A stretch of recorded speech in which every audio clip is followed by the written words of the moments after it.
Diambil dari cnnindonesia.com, Gubernur Papua Lukas NMB diduga menerima suap dan gratifikasi senilai miliaran rupiah.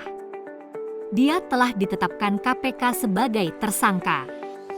Lukas disebut menerima suap dari Direktur PT Tabi Bangun Papua, TBP, Rijatono Laka terkait proyek infrastruktur di pemerintah Provinsi Papua. Wakil Ketua KPK Alexander Marwata mengatakan perusahaan Rijatono mengikuti berbagai proyek pengadaan infrastruktur di Pemprov Papua pada 2019 sampai 2021.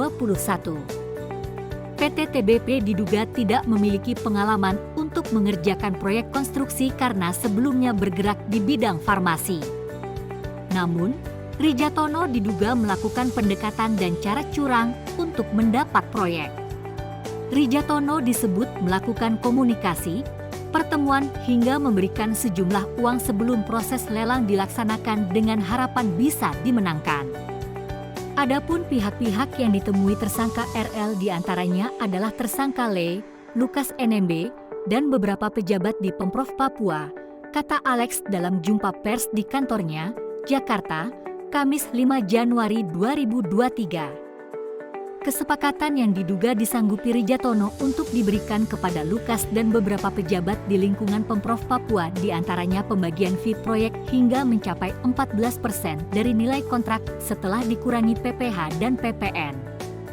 Setelah terpilih untuk mengerjakan proyek dimaksud, tersangka RL diduga menyerahkan uang pada tersangka Le dengan jumlah sekitar 1 miliar rupiah, ucap Alex. Sementara untuk penerimaan gratifikasi Lukas, KPK masih melakukan pendalaman. Diduga tersangka Le juga telah menerima pemberian lain sebagai gratifikasi yang berhubungan dengan jabatannya, hingga jumlahnya miliaran rupiah yang saat ini KPK sedang kembangkan lebih lanjut, sambung Alex. Atas perbuatannya, Rijatono disangkakan melanggar Pasal 5 Ayat 1 atau Pasal 5 Ayat 2 dan Pasal 13 Undang-Undang Pemberantasan Tindak Pidana Korupsi (UU Tipikor). Sedangkan Lukas disangkakan melanggar Pasal 12 huruf A atau B atau Pasal 11 dan Pasal 12B UU Tipikor. Lukas belum ditahan lantaran sedang menderita sakit. Sementara Rijatono ditahan mulai hari ini hingga 24 Januari 2023 di rutan KPK pada Gedung Merah Putih. Terima kasih sudah mendengarkan berita Muria Raya.